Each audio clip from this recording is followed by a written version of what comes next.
પણ ભગવતીઓની વાણીની શ્રેષ્ઠતા એ જ છે કે એમણે જે ગાયું ને એમણે જે અનુભવ્યું અને એનું જે અભિવ્યક્તિ કરી, એ અભિવ્યક્તિને આપણે જ્યારે ગાન કરીએ તો એ અભિવ્યક્તિ આપણો અનુભવ બની શકે એવું સામર્થ્ય મહાન લોકોની વાણીમાં હોય છે. આપણો પુષ્ટિ માર્ગ ના गुरु कौन? तो कि गोपिकानान गुरु प्रोक्ता. महाप्रभु जी कहते हैं कि हमारे गुरु है गोपी जन, और जिस मार्ग पर गोपियां चली उस मार्ग पर हमको चलना है. અને એ માર્ગનું નામ પુષ્ટિ માર્ગ. અને નારદ ભક્તિ સૂત્રમાં નારદજીએ પણ કહ્યું કે ભક્તિ કેવી કરવી, કોના જેવી કરવી. સૂત્ર આપતા કહ્યું યથા વ્રજ ગોપિકાનામ. જે રીતે ગોપીજનોએ ભક્તિ કરી એ રીતે ભક્તિ કરવી. એટલે પુષ્ટિ ભક્તિ એટલે એક જ વાક્યમાં ગોપીઓની ભક્તિ. કઈ પણ કરતા પહેલા એમ વિચારો કે ગોપી આ સમય હોય તો શું કરે, બસ તો તમારે ક્યાંય કોઈને પૂછવા જવું ના પડે. એ તમને ખ્યાલ આવે લાગે કે ગોપી આવું જ કરે, ગોપી આ રીતે સેવા કરે, ગોપી આ રીતે સંસારમાં રહે, ગોપી આ રીતે વિચાર કરે. જે પ્રભુને શરણા, અને ગોપી કોણ? ગોવિ ઇન્દ્રિયહિ કૃષ્ણ પીબતી ઇતિ ગોપી. જેની સર્વ इंद्रियों केवल कृष्ण रस को पान करे छे गोपी छे. मतलब उसकी समग्र चेतना जिसकी कृष्ण की ओर लग चुकी है, वही गोपी है. तो આપણે બધા એક જીવ આવ્યા અને જીવથી બ્રહ્મ સંબંધ લઈ સેવક બન્યા. સેવક થયા પછી સેવા કરતા કરતા વૈષ્ણવ, વૈષ્ણવમાંથી ભગવદી, ભગવદીમાંથી તાદર્શી અને તાદર્શીમાંથી ગોપી બનવાનો પ્રયાસ. આખી આપણી સાધનાની યાત્રા છે. એક જીવ, સાધારણ જીવ જે હજારો વર્ષોથી વિખૂટો પડેલો આ દુનિયામાં આવ્યો, અને મહાપ્રભુજીએ કેવી કૃપા કરી. એ અંશને સર્વ સંબંધો સાથે ઠાકોરજી સાથે જોડ્યો. પ્રભુ સાથેનો આપણો સંબંધ થાય છે. અંશ અંશીનો સંબંધ તો હતો, પણ સર્વ ભાવનો સંબંધ નહોતો. બ્રહ્મ સંબંધ દ્વારા પ્રભુ સાથે સર્વ ભાવે, સર્વ ભાવ સાથેનો સંબંધ કરીએ. બાકી અંશ અંશીનો તો અનાદિ સંબંધ છે. એ તો કોઈ બ્રહ્મ સંબંધ લે કે ન લે, સંબંધી તો છે જ અંશી તરીકે. પણ સર્વ ભાવનો એટલે કે એ મારો લાલન બને, એ મારો સ્વામી બને, એ મારો પ્રિયતમ બને. આમ સર્વ ભાવ સાથે પ્રભુ સાથે બ્રહ્મ સંબંધ થકી આપણે જોડાયા. તો આઈએ ગોપીઓ કી ગાથા, થોડુંક પરિચય ગોપી ગીત નો આપી દઉં. એમ સુપ્રસિદ્ધ છે ગોપી ગીત, આપ સૌ જાણો છો. શ્રીમદ ભાગવતજી સાક્ષાત શ્રીનાથજી બાબાનું વાંગમય સ્વરૂપ, અને ભાગવતજીમાં 12 સ્કંદ છે. પ્રથમ 2 સ્કંદ બંને ચરણ, ત્રીજો અને ચોથો સ્કંદ બંને બાહુ, પાંચમો અને છઠ્ઠો સ્કંદ બંને જંગાઓ, સપ્તમ સ્કંદ મુઠ્ઠી વાળો હાથ, આઠમો 9મો સ્કંદ બંને વક્ષસ્થળ શ્રીનાથજી બાબાના, દશમ સ્કંદે હૃદય, એકાદશ સ્કંદે મસ્તક, 12મો સ્કંદ ઊંચો ઉઠેલો શ્રીજીનો હાથ. કે જ્યાંથી શ્રીનાથજી બાબા બોલે આવો આવો આવો આવો. દૂર ઉભેલો અમારો ઠાકોરજી, હજારો વર્ષોથી વિખૂટેલો પડેલો જીવ સામે દેખાય, આમંત્રણ આપે છે આવો આવો. ઘણી વાર લોકો કે બધું થયું તો કર, અમને તો આમંત્રણ જ નહોતું એટલે ના ગયા. અરે શ્રીનાથજી બાબા ઉભો ઉભો બધાને બોલાવે છે, ઓછું આમંત્રણ છે. અને એટલે પુષ્ટિ માર્ગમાં કોઈ કંકોત્રી પત્રિકાની જરૂર જ નથી, કારણ કે તમને આમંત્રણ સ્વયં શ્રીજી આપેલું છે. એટલે જ્યાં શ્રીજી હોય, જ્યાં શ્રીનાથજી હોય, જ્યાં વલ્લભ હોય, ત્યાં ક્યાં કોઈને આમંત્રણની જરૂર જ ન હોય. કારણ કે ઠાકોરજી ડાયરેક્ટ આપતા હોય. હવે વરરાજા પોતે કહે કે મારા લગ્નમાં આવજો, પછી રાહ જોઈએ કે પપ્પાએ તો કહ્યું નહીં, મમ્મીએ તો કહ્યું નહીં, અને પોતે આમંત્રણ આપે છે. તો અમારે શ્રીજી તો ખુદ આમંત્રણ દેતા. એ નિકુંજના દ્વાર પર ઉભા ઉભા પ્રભુ બોલાવે, આવો આવો આવો આવો આવો. હંમેશા ઠાકોરજી બોલાવે. વચ્ચે અમદાવાદમાં એક બીજા એરિયામાં અમારી હવેલી છે, સોલા રોડ ભોયનદેવ પાસે કાટલોડિયા. એ જે બંગલામાં હવેલી કરી, પોતે સ્વામિનારાયણ ચુસ્ત, એક વાર નાથ દ્વારા દર્શન કરવા ગયા. એને મને પોતે જયારે ઘર ખરીદ્યું ને હવેલી માટે, તો રડવા લાગ્યું. રડો છો કે? તો કે હું એક વાર નાથ દ્વારા દર્શન કરવા ગયો, અને દર્શન કરતા કરતા મને જાણે સાક્ષાત શ્રીનાથજીએ કહ્યું કે મારે તારા ઘરે આવવું છે. મને કે હું સ્વામિનારાયણ, મને આશ્ચર્ય થયું કે શ્રીનાથજી મારા ઘરે ક્યાંથી આવે. પણ એવા સંજોગ થયા કે એનો બંગલો હવેલી માટે લેવાયો. જે રીતે શ્રીનાથજી અમે ત્યાં પધરાયા ત્યારે એને આ પ્રસંગ કીધો. શ્રીનાથજી ખરેખર આજે મને વાત સમજાઈ કે શ્રીજી મને કહેતા મારે તારા ઘરે આવું છે તો આજે ઠાકોરજી મારા ઘરે પધારે. તો એવું આપણો શ્રીનાથજી બાબા ક્યારે કોઈના ઉપર કઈ રીતે કૃપા કરે કોણ જાણી શકે. એવા આપણા સૌના પ્રાણ પ્રિય શ્રીનાથજી બાબા. એવા શ્રીજીની આ ગાથા દશમસ્કંદ હૃદય સીધો વિષય પર આવો. અને એ હૃદયના પણ 5 પ્રાણ એટલે રાસ પંચાધ્યાય, જ્યાં પ્રભુના રાસની કથા છે. આજ સુધીના જેટલા આચાર્યો થયા, ધર્મ ગુરુઓ થયા, એ સર્વે આ રાસ લીલાને સર્વોપરી લીલા કહેવાય. દશમસ્કંદની મહત્તા એટલા માટે છે કે ત્યાં ગોપીઓની ગાથા છે. આપણે ત્યાં કે 3 મહાન ગ્રંથોમાં 3 સ્ત્રી પાત્ર કાઢી નાખો તો કઈ ના રહે. રામાયણમાંથી સીતાજીને કાઢી નાખો તો રામાયણમાં શું રહે? મહાભારતમાંથી દ્રૌપદીને કાઢી નાખો તો શું રહે? એમ ભાગવતજીમાંથી ગોપીજનોને કાઢી નાખો તો શું રહે? ગોપીઓ गोपी प्रेम की ध्वजा जिन गोपाल कियो वश उन धरी श्याम भुजा. हमारे भगवत जी ने तो कहा कि गोपी तो प्रेम की ध्वजा है.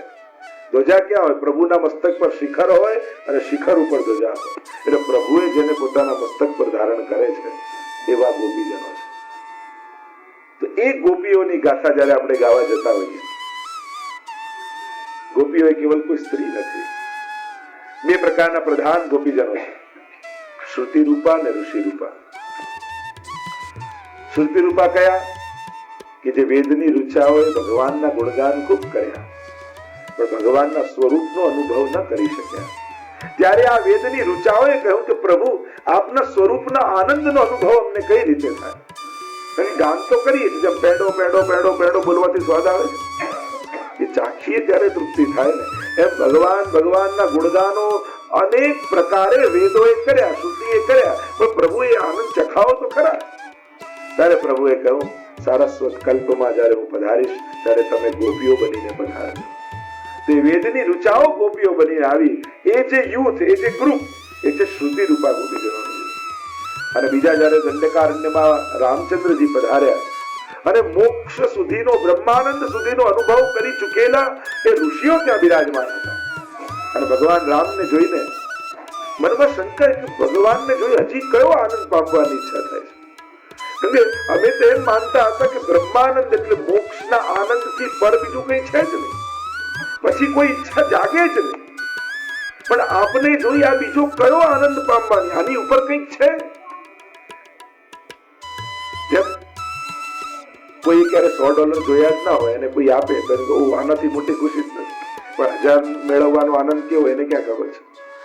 1000 મળ્યા હોય ત્યારે મેળવ્યા જ ના, 1000 ને મળે આનાથી મોટી ખુશી જ નથી. પણ $1,00,000 મેળવવાનો આનંદ કેવો એને ક્યાં ખબર પડે? એમ કરતા કરતા વિષયાનંદનો અનુભવ કરેલો જીવ એમ થાય કે આનાથી મોટું સુખ જ નથી. ત્યારે ઋષિઓ કહે અરે મોક્ષાનંદનો આનંદ કેવો હોય તને ક્યાં ખબર પડે?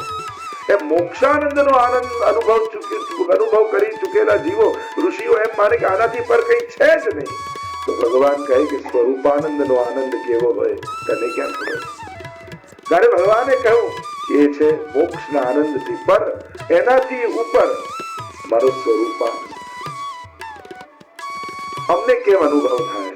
તો કહ્યું તમે સારસ્વત કલ્પમાં જ્યારે હું કૃષ્ણ રૂપે પધારીશ ત્યારે તમે ગોપીઓ બનીને પધાર્યા. તો એ ઋષિઓ જે ગોપી બનીને પધાર્યા એ યુથ છે ઋષિ રૂપા ગોપીજનોનું યુથ.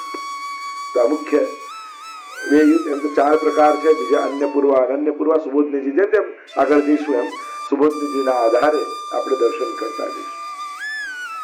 એમ સુબોધનીજી કહેવાય પણ છે દુર્બોધિની. એનો અધિકાર જોઈએ, થોડું અધ્યયન જોઈએ. કારણ કે મહાપ્રભુજીની વાણી તદુક્તમ અપી દુર્બોધમ સુબોધમ સાજ, એ તો દુર્બોધ છે. પણ જેમ જેમ આપણો અધિકાર સિદ્ધ થતો જાય, આપણું અધ્યયન વધતું જાય એમ, અને મૂળ તો એમની કૃપા થાય ત્યારે એ સમજાય. શ્રી વલ્લભની કૃપા વગર તો કઈ સંભવ જ નથી. અને એમની કૃપાથી સરસ હોત સબ જ્ઞાન સ્વરૂપ થાય. પંચાધ્યાયી એ 5 પ્રાણ છે. અને આમાં પ્રભુના રાસની ગાથા છે. અનેક પ્રકારના ભાવ આપણે ત્યાં બતાવ્યા. મહાપ્રભુજી આજ્ઞા કરી સર્વદા સર્વ ભાવેન ભજનીયો વ્રજાધિપ. સર્વ ભાવે પ્રભુને ભજવા.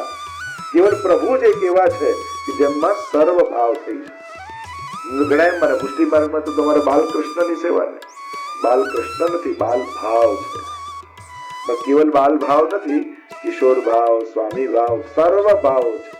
પુષ્ટિ માર્ગમાં એક જ દિવસની સેવામાં સર્વ ભાવો થાય. સમય સમય આપણો ભાવ બદલાય છે. આમ સર્વ ભાવે પ્રભુને દાન લડાવીએ એટલે એ ગેરસમજ બી કાઢી નાખવી કે આપણે જ્યાં બાલકૃષ્ણ જ છે. અને સાથે સ્વરૂપમાં જુઓ તો બાલકૃષ્ણ તો એક જ છે, બાકી બધા કિશોર જ છે. મથુરાધીશ જુઓ, દ્વારકાધીશ જુઓ, વિઠ્ઠલનાથજી જુઓ, મદન મોહનલાલજી, ચંદ્રમાજી, બધા કિશોર છે. સર્વ ભાવે સેવા. તો આ ભક્તિ એ માધુર્ય ભાવની ભક્તિનું વર્ણન છે. આપણે ત્યાં અનેક પ્રકારના ભાવ કયા, શાંત ભાવ, સ્વામી સેવક ભાવ, વાત્સલ્ય ભાવ, સાખ્ય ભાવ, માધુર્ય ભાવ. જેમ સેવક ભાવ, સ્વામી સેવક ભાવ, સેવક રૂમમાં બેઠો હોય અને કોઈ મિત્ર આવે વાત કરવી, એમ કે મારતા જો વાત કરવી છે, આપણે સેવકને શું કહીએ, હવે તું બહાર બેસ, હવે મિત્રો વાત કરીએ. એટલે સ્વામી સેવકની ઉપર સાખ્ય ભાવ આવે. પણ માને કઈ ઘરની વાત કરવી હોય તો આપણે મિત્રને શું કહીએ, થોડી વાર તું બહાર બેસે, મારે મા જોડે વાત કરવી. એટલે સાખ્ય ભાવની પર વાત્સલ્ય ભાવ આવે. પણ પત્ની રૂમમાં આવે અને બંને વાત કરતા હોય તો મા પણ ધીમે રહીને બહાર જતી રહે, એ એની ઉપર છે માધુર્ય ભાવ. તો આમ આપણે ત્યાં અનેક ભાવો માનવામાં આવ્યા અને જેમ જેમ કક્ષા જીવની ઉપર જતી જાય એમ પ્રકારે ભાવની સિદ્ધિ થતી જાય. ક્રિયાત્મક, ભાવાત્મક, રસાત્મક, ધીમે ધીમે ભાવનું લેવલ ઉપર જાય અને જવું જોઈએ. આપણે આધ્યાત્મિક માર્ગના પથિકો છીએ, કાયમ નવા જ નહીં બનેલા. અમે તો નવા ને અમને ના ખબર પડે કેટલા વર્ષ નવા, એટલે કાયમ નવા જ નહીં બનેલા રહેવા. જાણવાનું કેમ સમજવાના. તમે લોકો કોઈ ડોક્ટર થઈ જાય, એન્જિનિયર થઈ, કેટલું અઘરું અઘરું ભણેલું છે. આ તો સાવ સહેલું છે, આ તો સમજાય એવું છે.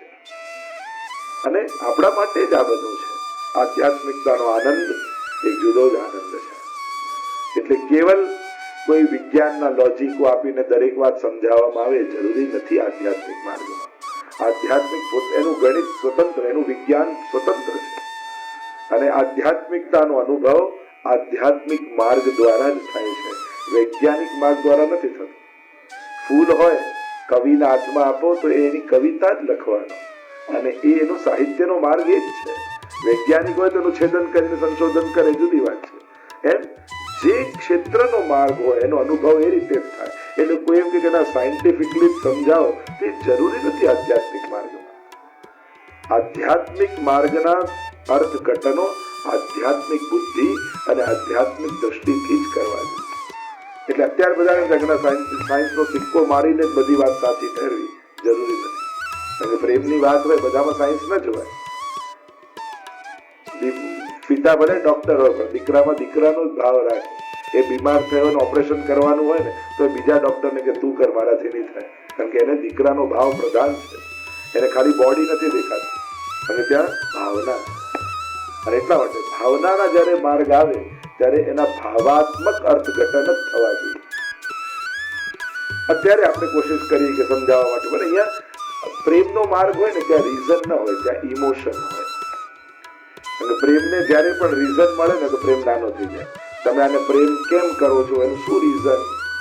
કે આ દેખાવમાં સારો છે, આ પૈસા વાળો છે, આ આવો છે, આ આવો છે, એટલે પ્રેમ નાનો થઈ જાય. જયારે જયારે પ્રેમને તમે રીઝન આપો છો, પ્રેમ કેવો નાનો લાગે. પણ પ્રેમ તો શા માટે? બસ ખબર નહીં, બસ એને ચાહું છું, એનું કોઈ કારણ નથી. ત્યારે પ્રેમ સર્વોચ્ચ અવસ્થા આવે. અમારા ઇમોશન્સ છે. એટલે આપણે ભક્તિ માર્ગમાં જે જે કરીએ છીએ એ બધું ઇમોશન ગોપીજનોના પ્રગટાવવા માટે કરીએ છીએ, કારણો ગોતવા માટે નહીં. અને એટલા માટે આધ્યાત્મિકતાનો માર્ગ એ આધ્યાત્મિક હોવો જોઈએ અને એના અર્થઘટનો આધ્યાત્મિક હોવા જોઈએ. ગોપીઓની ગાથા આઈએ પ્રવેશ કરે રાસ પંચાધ્યાય. થોડીક પ્રસ્તાવના બાંધી દઉં જેથી તમને ખ્યાલ આવી જાય કે આનો વિષય છે. અને જે જાણતા હશે તો ખબર છે રાસ પંચાધ્યાયમાં પણ 5 અધ્યાયમાં રાસની કથા છે ભાગવતજીમાં, એટલે એને કહેવાય રાસ પંચાધ્યાયી.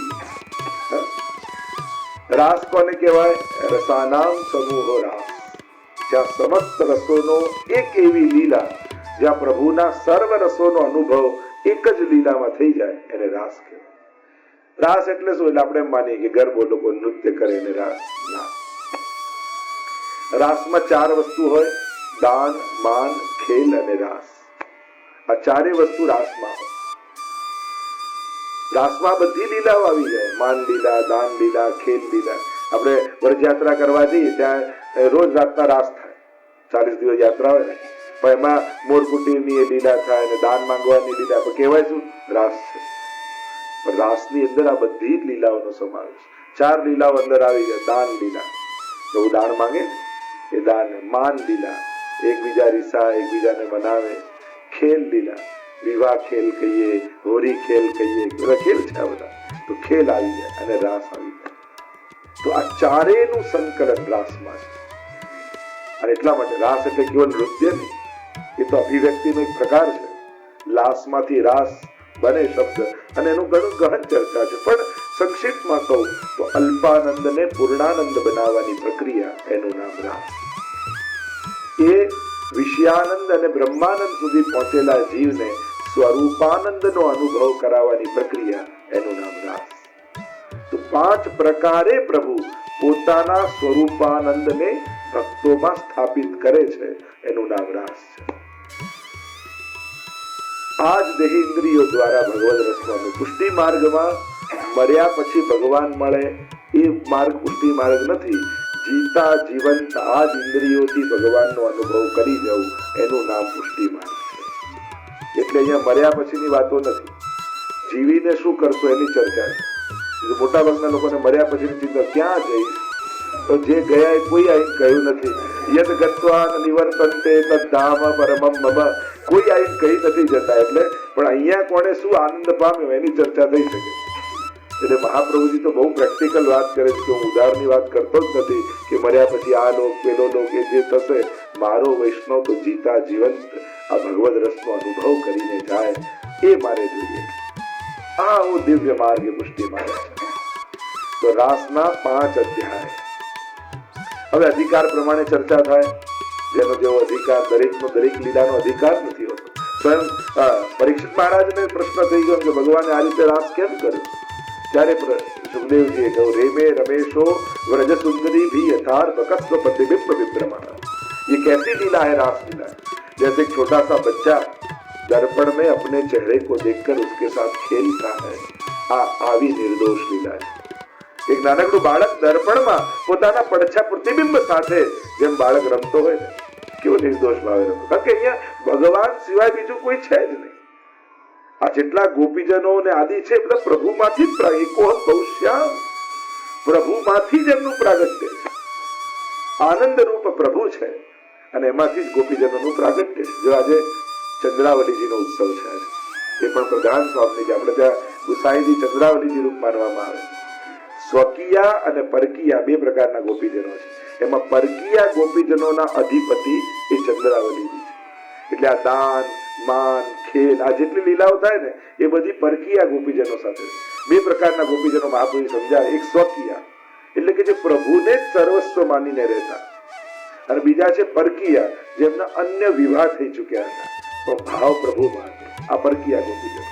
એટલે આ બધી લીલાઓ છે ને સ્વકીય સાથે ન કરે. કારણ દાન માંગવા ઠાકોરજી ઉભા રહીને કે લાવ દાન લાવ, આ દહીંનું મને આપી દે, તો પેલી તો માટલી ધરી દે, પ્રભુ બધું આપનું છે ને લઈ જાઓ, તો પ્રભુને આનંદ ના આવે. અને આ પરકીયા ગોપીજનોને રોકે ને કે દાન આપ, તેરે બાબા કો હે કા કાય કો તો કુદે, એ તો સામે જવાબ આપે, છીના જપતી થાય અને પછી તો જ રસમાર્ગમાં રસ પ્રગટે.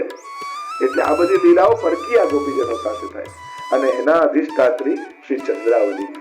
એટલે કે પ્રભુના મુખારવિંદમાંથી સ્વામીજીનું પ્રાગટ્ય છે અને સ્વામીજીના મુખારવિંદમાંથી ચંદ્રાવલીજીનું પ્રાગટ્ય. આ લીલામાં એમનું પ્રાગટ્ય. અને ભૂતલ પર ચંદ્રભાનું ગોત્ર છે. આજે ત્યાં આપણે ત્યાં અનેક પ્રકારની લીલાઓ છે આ પ્રકારની. તો આજે જો ગોપી ગીત ગાવા જઈ રહ્યા છે અને એ ગોપીના અધિષ્ઠાત્રા એવા ગોપીજન, એવા ચંદ્રાવલીજીનો પ્રાગટ્ય ઉત્સવ, એટલે કેટલો સુંદર સુયોગ કહેવાય, ખરેખર કૃપા કહેવાય આપ લોકો કે આવા દિવસે અને શુભ કાર્ય શુભ દિવસોમાં થાય તો એની મહત્તા અનેક ગણી હોય. મુહૂર્ત શાસ્ત્ર એક છે. આપણે સારું મુહૂર્ત જોઈએ છે કે એમના કાળમાં સારું ખરાબ શું? તો કાળ પણ દેવતા છે અને શુભ મુહૂર્ત એટલે કાલ દેવતા સારા મૂડમાં છે એમ કહેવાય શુભ મુહૂર્ત.